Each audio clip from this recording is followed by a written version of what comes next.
please subscribe and don't forget to press the bell icon to get notified whenever we upload a new video. नमस्कार, मैं हूं प्रशांत चरहे।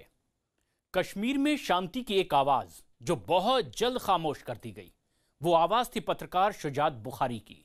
उन्होंने कुछ ही दिन पहले लिखा था कि कश्मीर में पत्रकारिता का जिंदा रहना आने वाले वक्त में एक चुनौती होगी।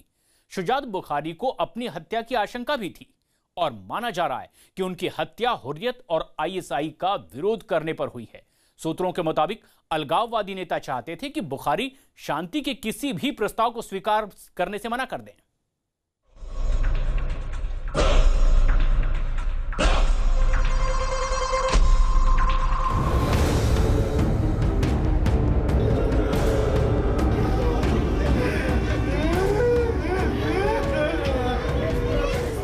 शॉकिंग है, इससे ज्यादा क्या कह सकती हूँ मैं। श्री बुखारी की हत्या कायरतापूर्ण है।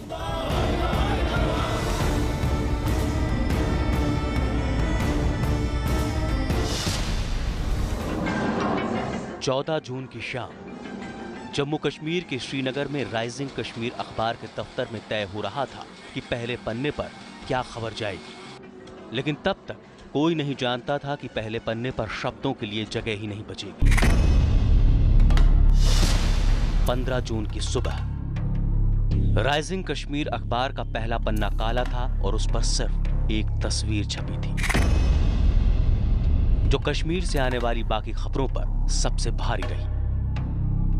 यह तस्वीर थी कश्मीर में अमन के पैरोकार और वतन परस्त पत्रकार शुजात बुखारी की, जो इसी अखबार के संपादक थे।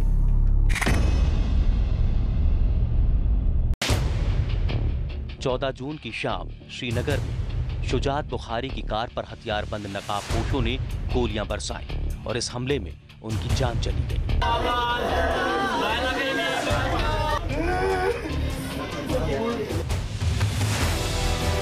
जम्मू कश्मीर की सियासत, समाज से लेकर पत्रकार बिरादरी तक हताशा फैल गई। सीएम साहिबा के आंसू निकल आए। ये तो शॉकिंग है, इससे ज्यादा क्या कह सकती हूँ मैं। अभी कुछ दिन पहले ही मुझे मिलने के लिए आया था ये। सूबे की राजधानी से देश की राजधानी तक इस हत्या पर गहरी चिंता जताई। बुखारी जे के कत्ल पर बहुत ही गम और गुस्सा पूरी वादी में है, बल्कि पूरे मुल्क में है। वो बहुत ही एक अच्छे इंसान थे। कश्मीर में बहुत ही गुस्सा है और मैं इसकी पूरी भर्त्सना करूंगा और जो भी आतंकवादी पकड़े गए हैं उनको छुड़ा नहीं जाएगा और ये ईद के अवसर पे हुआ है। शुजात बुखारी साहब, उनका कत्लेआम निश्चित तौर से एक बात फिर इस बात को पुख्ता कर रहा है कि ये जो आतंकवादी हैं, ये अलगाववादी है। इनका ना तो इंसानियत से कोई लेना देना है, ना इस्लाम से लेना देना है। एक ऐसे शख्स के बारे में जो आपके जिस्म का, आपके रूह का, आपके काम का साथी रहा है, उसके बारे में ये कहना कि अब वो हमारे पास नहीं है, ये बहुत बड़ी बात होती है। खुसूसन कश्मीर के लोग हैरान और परेशान हैं कि शुजात बुखारी साहब को क्यों कत्ल किया गया। ये बहीमाना कत्ल है, इंसानियत का कत्ल है और पूरे कश्मीर को समझ नहीं आ रहा है शुजात बुखारी को किस लिए कत्ल किया गया। शुजात बुखारी जम्मू कश्मीर में पत्रकारिता का हस्ताक्षर थे। एक ऐसे स्वाभिमानी और वतन परस्त कश्मीरी जो पत्थरबाजी, अलगाववाद और आजादी की नारेबाजी के बीच भी बातचीत के पैरोकार थे। उनकी इसी सोच ने उनकी जान ले ली। शुजात बुखारी एक ऐसा नाम थे जो कश्मीर के बिगड़े हालात में भी शांति बहाली के लिए बीच का रास्ता खोज रहे थे। एक मीटिंग हुई थी दुबई में, जहां ये बात हुई थी कि कैसे एक नई पहल की जाए अमन शांति के लिए, और उसे इम्प्लीमेंट करने का मेन जिम्मा अगर देखा जाए वो शुजात बुखारी का था। तो उसके बाद ये कई जो आतंकी गुट हैं उन्होंने तय कर लिया था कि शुजात बुखारी को रहने नहीं दिया जाएगा।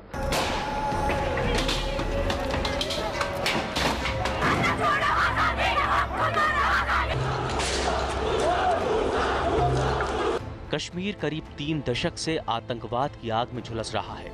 श्रीनगर के तमाम अलगाववादी संगठन स्थानीय पत्रकारों और प्रेस संस्थानों पर अपना एजेंडा चलाने का दबाव बताते रहे हैं, लेकिन शुजात बुखारी के राइजिंग कश्मीर ने सच ही कहा और यही बात अलगाववादियों, पत्थरबाजों और पाकिस्तान परस्तों को नागवार गुजरी।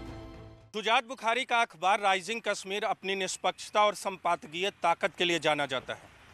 यह अखबार कश्मीर के हालात के लिए सरकार की नीतियों के अलावा अलगाववादियों को भी जिम्मेदार बताता है। बुखारी खुलकर कहते थे कि कश्मीर में अलगाववादी शांति नहीं चाहते। बुखारी एक निडर और साहसी पत्रकार थे। उन्होंने कश्मीर मसले पर अपनी राय बेबाक तरीके से रखी थी। उनकी कलम घाटी में बंदूकों की गरज पर भारी पड़ रही थी, जिस वजह से एक सोची समझी साजिश के तहत उन्हें निशाना बनाया गया। शुजात बुखारी इस बात पर हमेशा चिंता जाहिर करते रहे कि कश्मीर के युवा के हाथ में पत्थर क्यों है। उन्होंने अपने एक आर्टिकल में लिखा था कि कश्मीरी युवा आतंकियों को मारने पहुंचे सैन्य दस्ते का विरोध करते हैं। जब आर्मी, सुरक्षा बल और पुलिस आतंकियों को मारने के लिए घेराबंदी करती है तो स्थानीय लोग बीच में आ जाते हैं। बाद में आतंकी और नागरिक दोनों को मरना पड़ता है। तो सोचिए कि वो कौन लोग हैं जो इन लोगों को जान की कीमत चुकाने पर मजबूर करते हैं। अलगाववादी बिल्कुल मतलब जो पाकिस्तान के पिट्ठू हैं वो इस रुख के खिलाफ थे, क्योंकि तनाव, पत्थरबाजी, गोली चलना, मौतें उनके फेवर में जाती है और शुजात बिल्कुल उन्हें ख़त्म करना चाहता था, अमन चाहता था। शुजात बुखारी का इस खित्ते में अमन की पहल थी। वो हम जानते हैं कि यहाँ पर शायद उनको उतने सारे लोग उस नज़रिए से नहीं जानते थे। ये आतंकवाद और अलगाववाद के खिलाफ सीधी आवाज उठाना था। यही बात अलगाववादियों को रास नहीं आ रही थी। शुजात बुखारी कश्मीरी युवाओं को अलगाववाद के रास्ते पर जाने से रोक रहे थे। अलगाववादी और कई आतंकी संगठन इस बात से खफा थे, क्योंकि अलगाववादी युवाओं को भड़काने के लिए पाकिस्तान से मोटी रकम लेते हैं।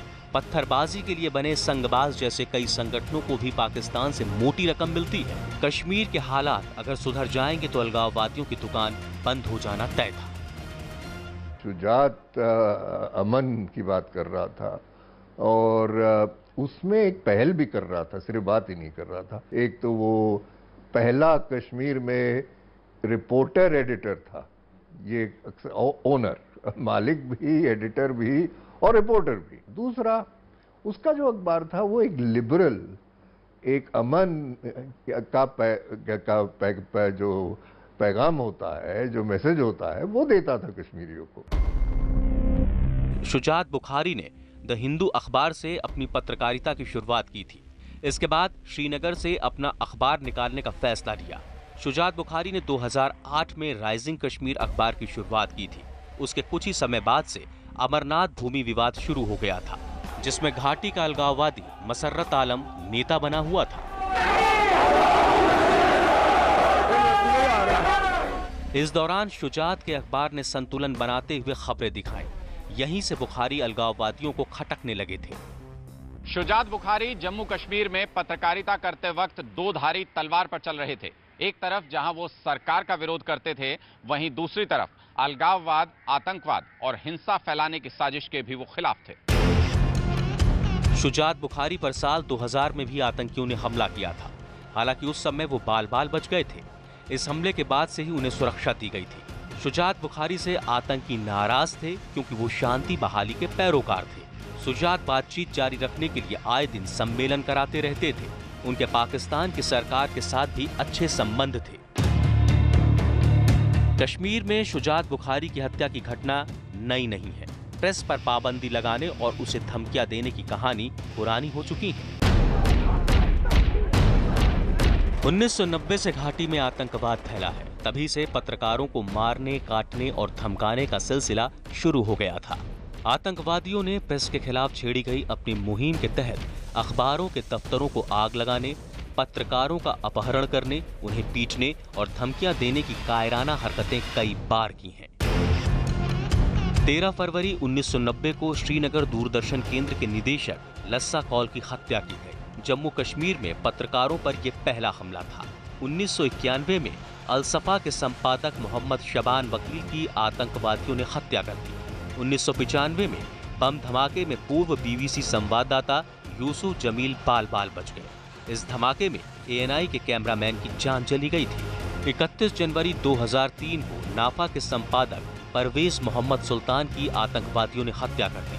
14 जून 2018 को वरिष्ठ पत्रकार शुजात बुखारी की भी गोली मारकर हत्या कर दी। सीमा पार से श्रीनगर में एक लिस्ट आई है जिसमें उन पत्रकारों के नाम है जो राष्ट्रीय न्यूज चैनलों और अखबारों के लिए काम करते हैं। इन्हें घाटी छोड़ने के लिए कहा गया, वरना अंजाम भुगतने की धमकी दी गई है। यानी आतंकवादी और अलगाववादी घाटी में ऐसा माहौल चाहते हैं जहां वतन परस्ती की बात ना की जाए। वो चाह रहे हैं कि पत्रकारिता जो हो वो उनके प्रेस रिलीज छपे, उससे ज्यादा कुछ नहीं। यही सिचुएशन 90 के दशक में था। जो इंडिपेंडेंट पत्रकारिता करना चाहता था उसे मार दिया जाता था, या धमकी आती थी, या कहा जाता था कि कश्मीर से निकल जाए। और ये लिस्ट जो है ये कल ही नहीं आई है, ये लिस्ट पहले से चल रही है। पाकिस्तान के कई जगहों पे ये लिस्ट छप चुकी है। अलगाववादियों और आतंकवादी घाटी का माहौल बिगाड़ने में जी जान लगाए हुए हैं, लेकिन उनको जवाब शुजात बुखारी की मौत के बाद ही मिल चुका है। क्योंकि 15 जून की सुबह जब राइजिंग कश्मीर छपा तो शुजात बुखारी की तस्वीर के नीचे लिखा था, आपको हमसे छीनने वाले कायर हमारी आवाज दबा नहीं सकते। सच चाहे कितना भी कड़वा क्यों ना हो, लेकिन सच को बयां करने के आपके उसूल पर हम चलते रहेंगे। अमन के दुश्मन जान ले कि कश्मीरी शुजात बुखारी को मारकर उन्होंने कश्मीरियत को ही नहीं मारा, बल्कि एक आजाद आवाज को मारने की कोशिश की है। लेकिन आवाज दबाई नहीं जा सकती। शुजात बुखारी चले गए, लेकिन उनके उसूल, उनकी निष्पक्ष आवाज राइजिंग कश्मीर कड़वे सच के साथ रोज सुबह दरवाजे पर दस्तक देता रहेगा।